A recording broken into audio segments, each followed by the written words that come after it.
नरेंद्र दामोदर दास मोदी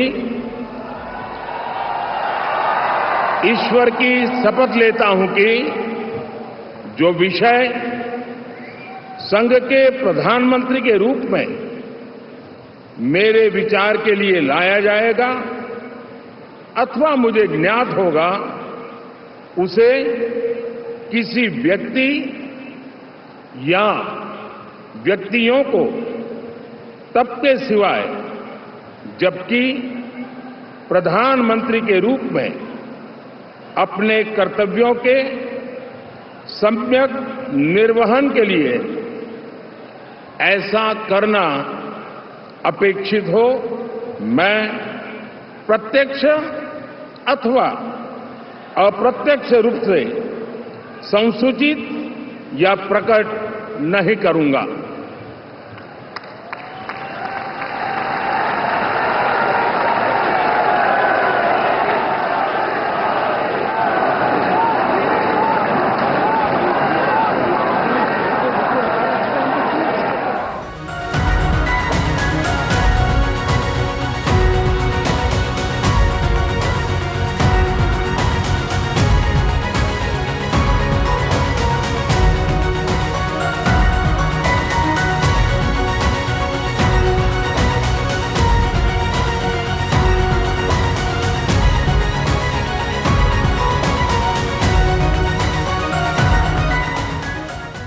नमस्कार, स्वागत है आपका संसद टीवी पर। मैं हूं मनोज वर्मा और आप देख रहे हैं हमारा खास कार्यक्रम। इस खास कार्यक्रम में हम बात करेंगे प्रधानमंत्री नरेंद्र मोदी के जीवन की, उनकी राजनीति की, उनकी शासन की और उनकी कार्यशैली की।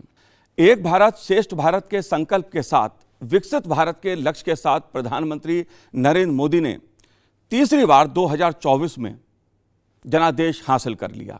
2024 में लोकसभा चुनाव परिणाम ने एक बार फिर यह साबित कर दिया कि नरेंद्र मोदी राजनीतिक दृष्टि से भारत में इस समय अजय हैं।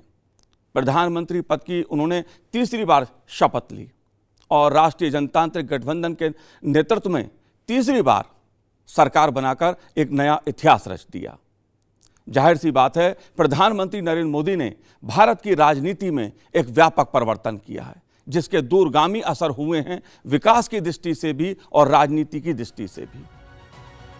विख्यात अमेरिकी पत्रिका टाइम ने 26 मार्च 2013 के अपने अंक में लिखा कि यदि नरेंद्र मोदी राष्ट्रीय राजनीति में पहुंचने में सफल हो जाते हैं तो भारत की तस्वीर और तासीर बदल जाएगी।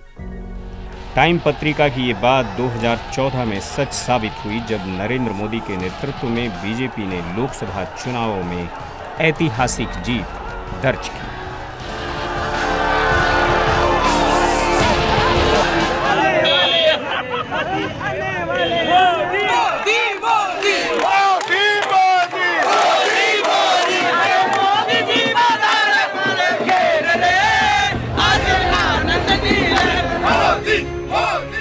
नरेंद्र मोदी भारत के प्रधानमंत्री बने और उनके नेतृत्व में राष्ट्र निर्माण का जो भगीरथी कार्य शुरू हुआ, उसने नरेंद्र मोदी को 2019 के लोकसभा चुनाव में भी अजय बना दिया। इस दौरान भारत की तस्वीर और तासीर दोनों तेजी से बदलने लगी और इसका श्रेय यदि किसी को जाता है तो वो हैं भारत के प्रधानमंत्री नरेंद्र मोदी। नरेंद्र मोदी के कहीं जाने पर भीड़ मंत्रमुग्ध सी खिंची चली जाती है। उनके भाषण सुनने के लिए जुटने वाले लाखों लोगों की भीड़ ने नए रिकॉर्ड बनाए हैं। वे भारत के सबसे चहेते चेहरे हैं क्योंकि नौजवानों को उनमें विकास, अवसर और आधुनिकता की त्रिवेणी दिखती है। उन्हें सुनते समय जोश हिलोरें लेने लगता है, जैसे लंबे काल से भारत को एक ऐसे ही नेता की तलाश थी जिन पर हम गर्व कर सकें और जो देश का नेतृत्व करने में पूरी तरह से सक्षम हो। वो कोई और नहीं, सिर्फ एक ही व्यक्ति है जिसका कोई विकल्प नहीं, यानी मोदी, मोदी, नरेंद्र मोदी। दरअसल नरेंद्र मोदी का जीवन एक कहानी सा है। व्यक्ति सन्यासी बनने के उद्देश्य से घर गांव छोड़ता है और नियति उसे शासक बना देती है। दरअसल प्रधानमंत्री नरेंद्र मोदी का जो जीवन है वो संघर्षों से भरा जीवन है। कभी उन्होंने अपने जीवन में भिक्षा मांगकर जीवन यापन किया, तो कभी चायवाला बनकर उन्होंने अपने जीवन को आगे बढ़ाया। और इन संघर्षों के बीच नरेंद्र मोदी ने उन ऊंचाइयों को छुआ जो आज हर किसी के लिए एक मिसाल बन गई। कैसे बन गई, देखिए इस रिपोर्ट में। नरेंद्र मोदी एक ऐसा व्यक्तित्व जिसका बचपन संघर्षों में बीता, कभी चाय बेचकर तो कभी भिक्षा मांगकर। नरेंद्र मोदी देश के पहले प्रधानमंत्री हैं जिनका जन्म आज़ादी के बाद 17 सितंबर 1950 को गुजरात के वडनगर मेहसाणा में हुआ।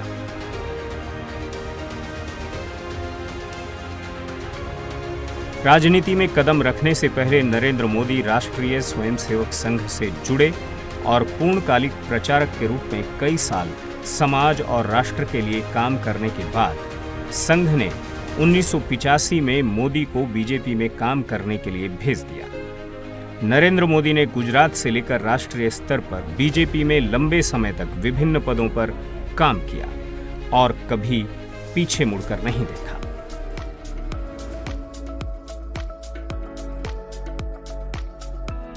प्रधानमंत्री बनने से पहले अपने गृह राज्य गुजरात को विकास के कई मानकों में भारत का नंबर 1 राज्य बना देने वाले नरेंद्र मोदी भारतीय राजनीति के सबसे सुदृढ़ राजनेता हैं। वे व्यक्तिगत लोकप्रियता में अमेरिका के राष्ट्रपति से आगे हैं और दुनिया में सबसे ज्यादा उनके बारे में जानने की उत्सुकता देखने को मिलती है।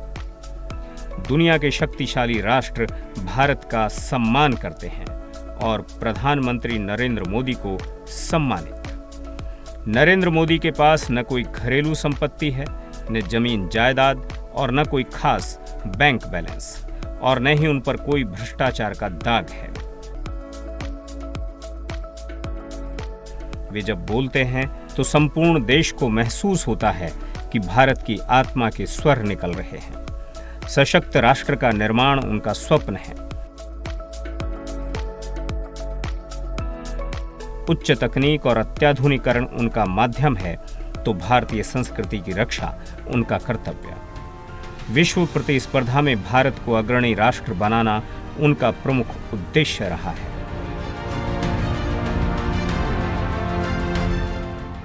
असल में नरेंद्र मोदी आम भारतीयों के लंबे संघर्ष के नायक हैं। उनका बचपन अस्पृश्यता विरोध, गरीबों की मदद, 1962 के भारत चीन युद्ध के दौरान सैनिकों की सेवा में लगा, तो उनकी तरुणाई 1967 के गोरक्षा आंदोलन को कुचले जाने के खिलाफ उद्वेलन और उनकी युवावस्था गुजरात में व्याप्त भ्रष्टाचार के खिलाफ नवनिर्माण आंदोलन और आपातकाल के नाम पर इंदिरा गांधी की तानाशाही के खिलाफ लोकतंत्र की रक्षा के संघर्षों में।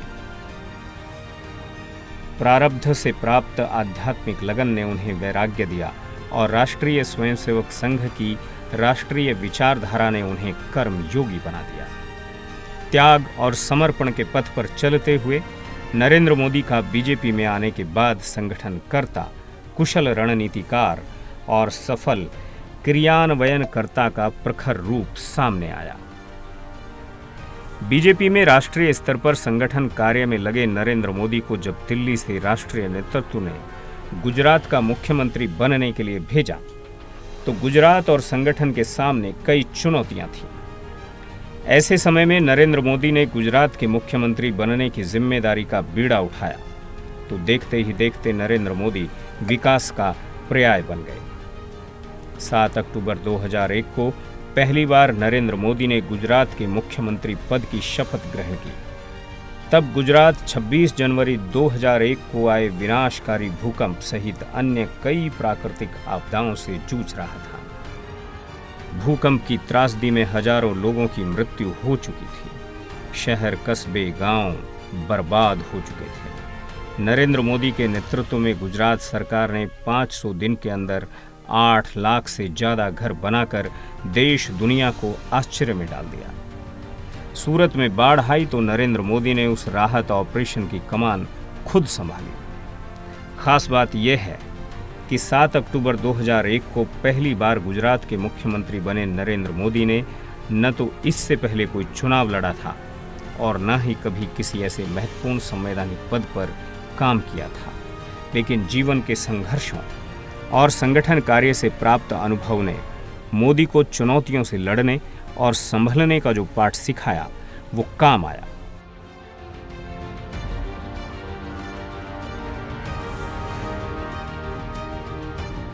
नरेंद्र मोदी ने अपना पहला चुनाव फरवरी 2002 में राजकोट द्वितीय निर्वाचन क्षेत्र से गुजरात विधानसभा के लिए उपचुनाव में लड़ा।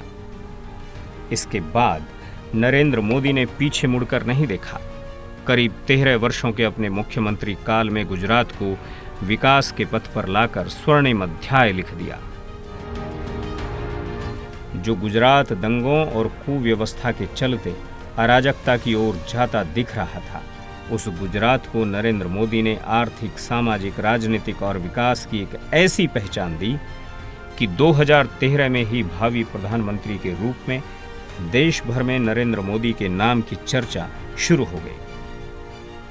गुजरात के विकास मॉडल के कारण देश की जनता जहां नरेंद्र मोदी में भारत का भावी प्रधानमंत्री देखने लगी थी, वहीं बीजेपी ने कांग्रेस के भ्रष्टाचार को मुद्दा बनाया तो राष्ट्रीय स्तर पर बीजेपी में नरेंद्र मोदी एकमात्र विकल्प के रूप में उभर कर सामने आए।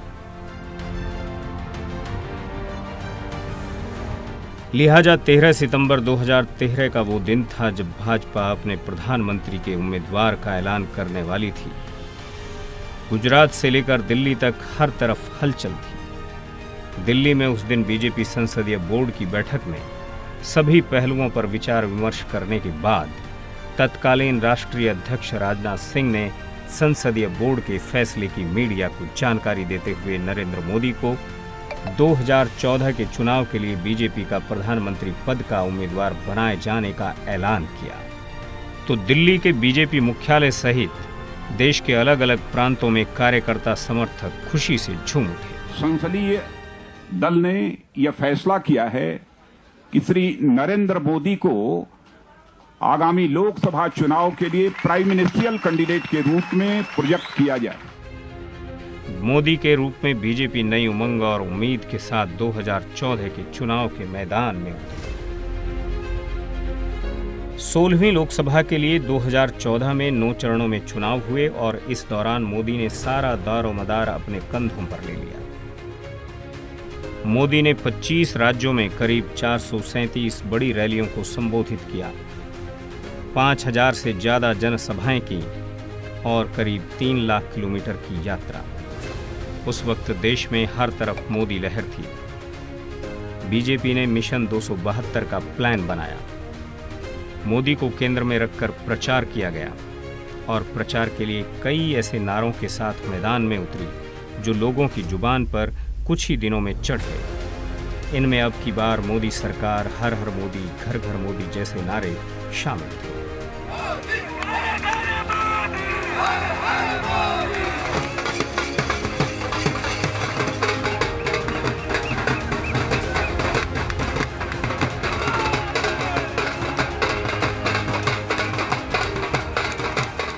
असल में तो 2014 के लोकसभा चुनाव में नरेंद्र मोदी के करिश्माई नेतृत्व का ही नतीजा था कि बीजेपी ने ऐतिहासिक जीत हासिल की। मोदी के नेतृत्व में बीजेपी ने 30 साल का रिकॉर्ड तोड़ते हुए अपने दम पर बहुमत हासिल कर लिया। इसलिए राजनीति में तारीखों का बड़ा महत्व होता है और इन्हीं तारीखों में अगर 10 साल पीछे चले जाएं तो 16 मई 2014 को 16वीं लोकसभा के चुनावी नतीजे आए थे। उस दिन सुबह 11 बजे ही ये साफ हो गया था कि सत्ता का पासा पलट चुका है। सत्ता एक परिवार के हाथों से छिनने जा रही है। देश का प्रधानमंत्री किसी राजनीतिक परिवार की दया दृष्टि से नहीं, बल्कि जनता की मर्जी से चुना हुआ एक साधारण पृष्ठभूमि का व्यक्ति बनने वाला है। और हुआ भी यही। बीजेपी को ऐतिहासिक विजय का ताज जनता ने पहना दिया था। बीजेपी ने पहली बार अपने दम पर बहुमत का स्पष्ट आंकड़ा पार करते हुए 282 सीटों तक पहुंच बनाई। 20 मई 2014 को संसदीय इतिहास में पहली बार कुछ ऐसा हुआ जिसकी उम्मीद किसी को नहीं थी। प्रधानमंत्री पद की शपथ लेने से पहले पहली बार संसद भवन पहुंचे नरेंद्र मोदी ने लोकतंत्र के मंदिर की सीढ़ियों पर माथा टेका और लोकतंत्र के मंदिर के प्रति अपना आभार जताया। ये क्षण अद्भुत था इस नज़ारे को देखकर कई लोग भावुक हो गए और कई हतप्रभ। इसकी वजह नरेंद्र मोदी का संसद और लोकतंत्र के प्रति आस्था का भाव था। आस्था के इस भाव ने मोदी को लोकतंत्र के जननायक के रूप में उभार दिया और इसके बाद 26 मई 2014 की वो तारीख, मैं नरेंद्र दामोदर दास मोदी, नई दिल्ली के राष्ट्रपति भवन से ये शब्द पूरे देश ने सुने। मैं नरेंद्र दामोदर दास मोदी ईश्वर की शपथ लेता हूं कि मैं जो विषय संघ के प्रधानमंत्री के रूप में या प्रकट नहीं करूंगा। नरेंद्र मोदी ने भारत के 15वें प्रधानमंत्री के तौर पर शपथ ली थी। 2014 के लोकसभा चुनाव में 30 साल बाद पहली बार किसी पार्टी को पूर्ण बहुमत मिला था।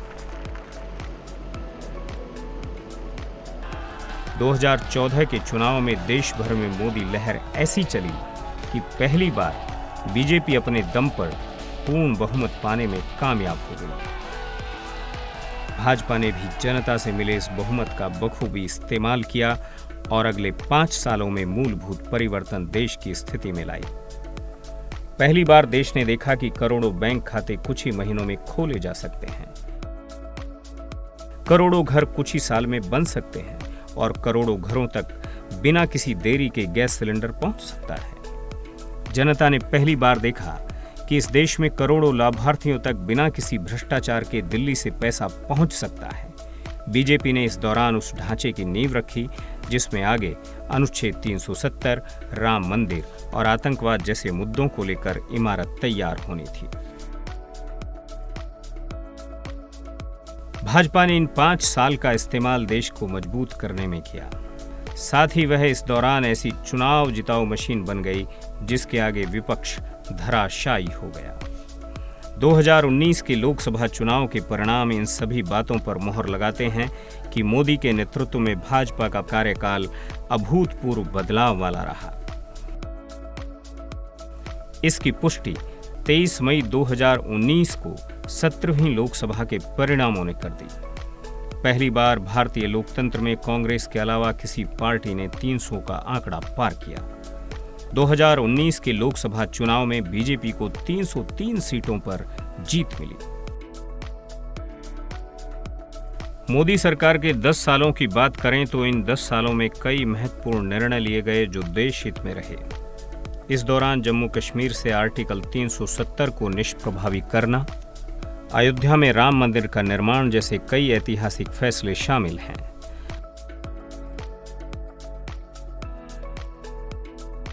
मोदी सरकार में न्याय व्यवस्था को सुधारने के क्रम में कई कानूनों को खत्म किया गया। मुस्लिम महिलाओं को 3 तलाक से निजात दिलाने के लिए कदम उठाया गया। इस दौरान भारत ने विकास के कई नए प्रतिमान गढ़े। अर्थव्यवस्था की उड़ान हो या बुनियादी ढांचों में आमूल-चूल परिवर्तन, राष्ट्रीय सुरक्षा का मामला हो या फिर विदेश नीति, कल्याणकारी योजनाओं की बात हो या फिर सामाजिक सांस्कृतिक चेतना को नई धार देने का मुद्दा हो, मोदी सरकार ने हर दिशा में बड़े बड़े कदम उठाए। प्रधानमंत्री नरेंद्र मोदी के नेतृत्व में भारत की सेना ने पाकिस्तान में आतंकवादियों के खिलाफ सर्जिकल स्ट्राइक कर दुनिया को बता दिया कि भारत देश के दुश्मन आतंकियों को घर में घुसकर मारने का दम रखता है। मोदी सरकार की कल्याणकारी योजनाओं ने समाज के हर वर्ग को किसी न किसी रूप में छुआ। जनधन खाते, डीबीटी, बिजली, पानी, सड़क और शौचालय जैसी सुविधाएं गरीब व्यक्ति तक पहुंचने की योजनाओं ने जमीनी स्तर पर एक क्रांति ला दी।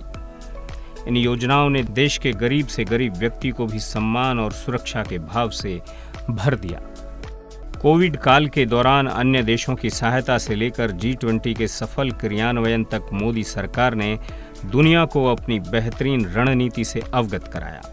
इससे दुनिया भर में भारत एक वैश्विक शक्ति के रूप में उभरकर सामने आया।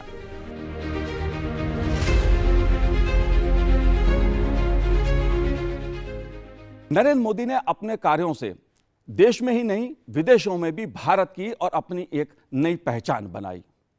प्रधानमंत्री नरेंद्र मोदी की लोकप्रियता दुनिया में सबसे ज्यादा आंकी गई। कई दुनिया के शक्तिशाली देशों के प्रमुखों को उन्होंने लोकप्रियता के मामले में पीछे छोड़ दिया, और वो इसलिए हुआ क्योंकि उन्होंने राष्ट्रीय और अंतर्राष्ट्रीय स्तर पर इस तरह के कार्य किए जिसकी गूंज दुनिया ने सुनी। प्रधानमंत्री नरेंद्र मोदी भारतीय राजनीति में विश्वास और विकास के जननायक बनकर उभरे तो वैश्विक पटल पर महानायक बनकर देश और दुनिया को कई वैश्विक मुद्दों पर दिशा दिखाई। जब बरसों पुरानी चुनौतियां हमसे नए समाधान मांग रही है, 21वीं सदी का यह समय पूरी दुनिया को नई दिशा दिखाने वाला और नई दिशा देने वाला एक महत्वपूर्ण समय है।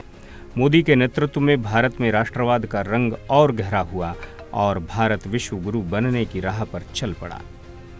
आज भारत ही नहीं बल्कि दुनिया भर में अगर कोई सबसे ज्यादा लोकप्रिय हस्ती है तो वो हैं भारत के प्रधानमंत्री नरेंद्र मोदी।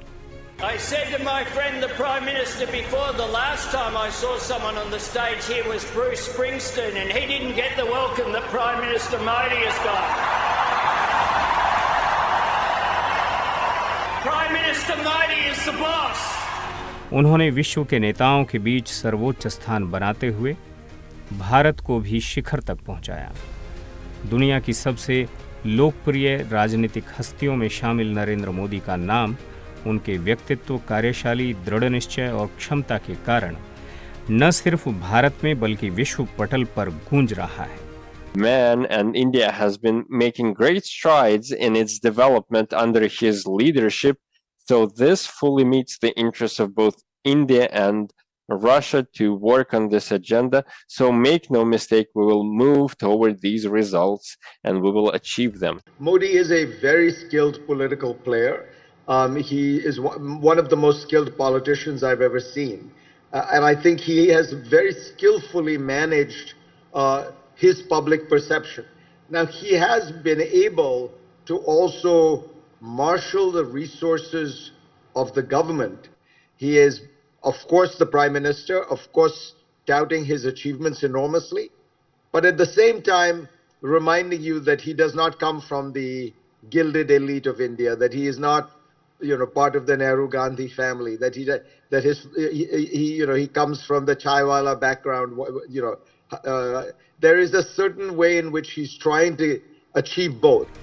यही कारण है कि अंतर्राष्ट्रीय स्तर पर होने वाले सर्वेक्षणों में नरेंद्र मोदी को दुनिया के सबसे शक्तिशाली और लोकप्रिय व्यक्ति के रूप में शुमार किया जाता है। The life of Prime Minister Modi underscores the limitless promise of this great nation. He started out by his father's side as a chiwala, a tea seller. When he was a young man, he worked at a cafeteria in this city. Stand up.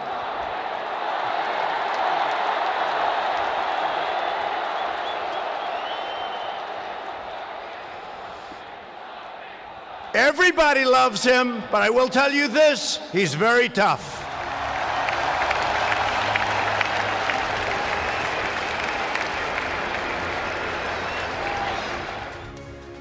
Global leader approval सर्वेक्षण के मुताबिक वे लगातार दुनिया में top पर बने हुए हैं। यूक्रेन युद्ध के समय वहां फंसे भारतीयों को वापस लाना, कोरोना के दौरान दुनिया भर में टीका भेजना, ये सभी नरेंद्र मोदी की वैश्विक सोच का परिणाम है।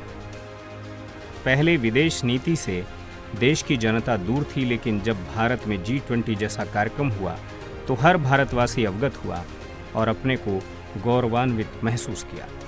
G20 में नालंदा विश्वविद्यालय और कोणार्क के सूर्य मंदिर का प्रतीक दिखाकर दुनिया को भारत की धरोहर और सशक्त इतिहास से अवगत कराने वाले पहले प्रधानमंत्री नरेंद्र मोदी बने। G20 के बाद तो पूरी दुनिया ने मोदी की कुशलता और भारत की ताकत का लोहा माना।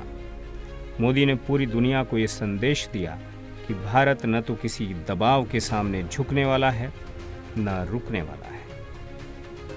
प्रधानमंत्री नरेंद्र मोदी अफ्रीकी संघ और अन्य विकासशील देशों की आवाज बनकर उभरे हैं। उन्होंने विश्व को वसुधैव कुटुंबकम का संदेश दिया।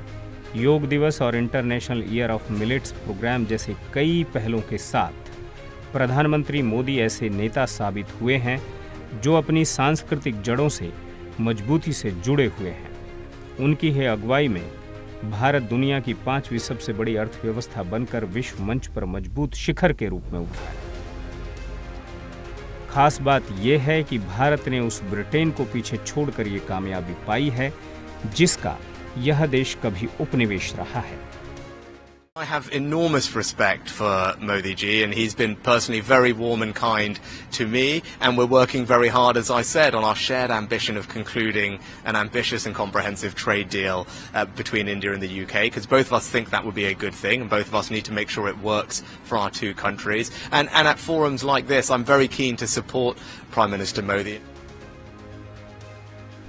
दरअसल नरेंद्र मोदी एक नेता के रूप में समय की कसौटी पर खरे उतरे हैं, जो अपने देश को न केवल वैश्विक मंच पर ले गए हैं बल्कि उस राह पर भी ले गए हैं जो उससे परे थी। इसलिए दुनिया के अनेक देशों ने भारत के प्रधानमंत्री नरेंद्र मोदी को न केवल अपने अपने देश के सर्वोच्च सम्मान प्रदान कर सम्मानित किया, बल्कि नरेंद्र मोदी के नेतृत्व की अपने अपने ढंग से प्रशंसा भी की। I'm honored to be the first to have you here in 15 years. The United States is honoring and hosting an official visit for the Republic of India. Prime Minister Modi, welcome back to the White House.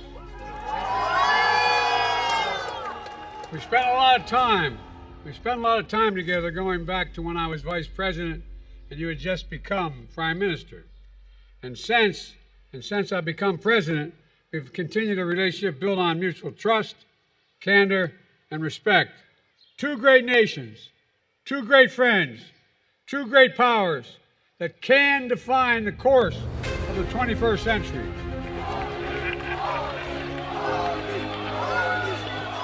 Saudi Arab ने order of Abdul Aziz Al Saud से सम्मानित किया, तो संयुक्त अरब अमीरात ने order of Zayed award से सम्मानित किया।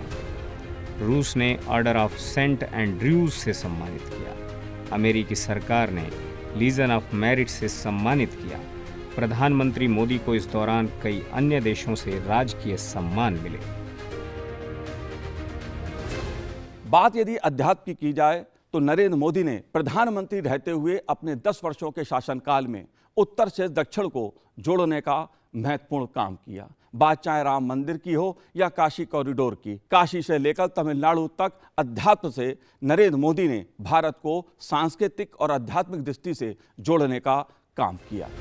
दरअसल भारत प्राचीन काल से ही इस दुनिया में विज्ञान और तकनीक से जुड़े ज्ञान का केंद्र माना जाता रहा है। बीच में एक दौर ऐसा भी आया जब विदेशी शासकों और औपनिवेशिक युग ने कई प्रमुख संस्थानों को इतना नुकसान पहुंचाया कि उन्हें आज तक फिर जिंदा नहीं किया जा सका। लेकिन देश काल परिस्थिति के महत्व का वर्णन प्राचीन पवित्र ग्रंथों में रहा है और बीते 10 वर्षों में देश ने धर्म के प्रति समग्र दृष्टिकोण में बड़े और स्पष्ट बदलाव होते देखे हैं। भू राजनीति से लेकर हमारी विदेश नीति तक भारतीय बोध के एकीकरण ने भारत को देखने वाले दुनिया के नजरिए पर जबरदस्त प्रभाव डाला है।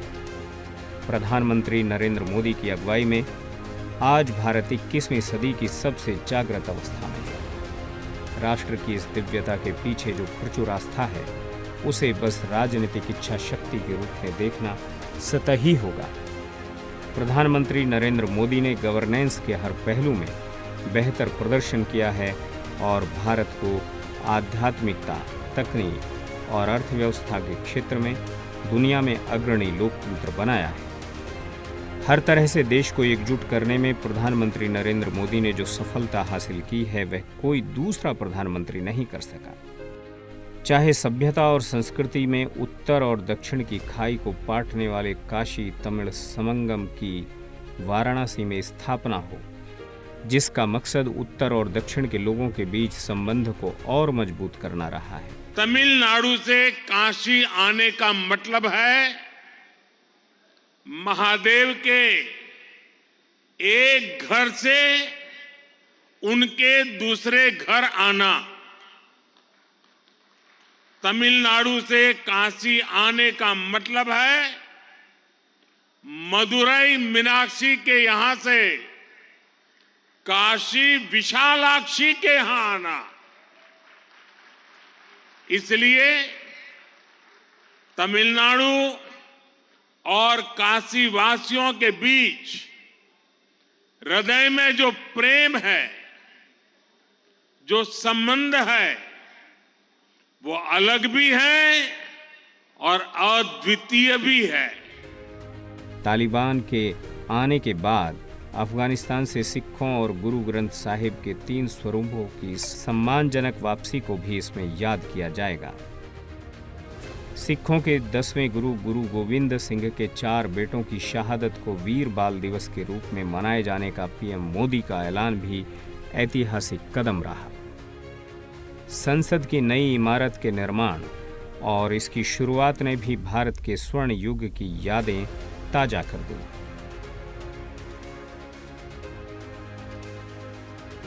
नए संसद भवन में हम सब मिलकर के नए भविष्य का श्री गणेश करने जा रहे हैं।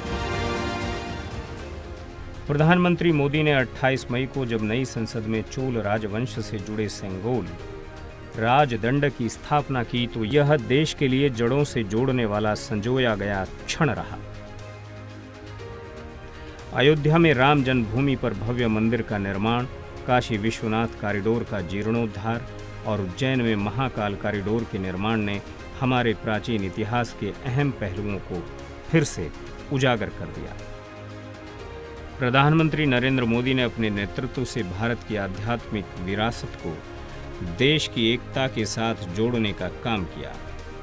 धर्म के प्रति अटूट प्रतिबद्धता के जरिए उन्होंने ऐसे कई कार्यक्रम शुरू किए जो 2024 में भी बेहतर अवसरों के साथ भारत को उज्जवल भविष्य की ओर ले जा रहे हैं। तमिलनाडु के विवेकानंद रॉक मेमोरियल में उनका ध्यान एक भारत श्रेष्ठ भारत लक्ष्य की साधना है। लिहाजा भारत की सांस्कृतिक और आध्यात्मिक चेतना का नवजागरण करने वाले प्रधानमंत्री नरेंद्र मोदी के बारे में संत महात्मा और विद्वानों का दृष्टिकोण भी प्रेरणादायी रहा है।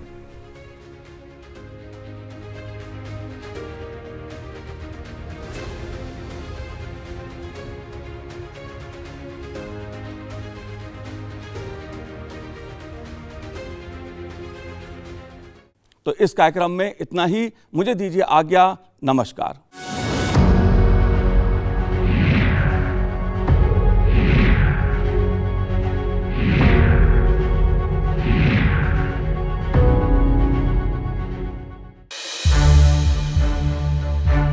To watch more programs of Sansad TV, subscribe to our YouTube channel and don't forget to like and share them.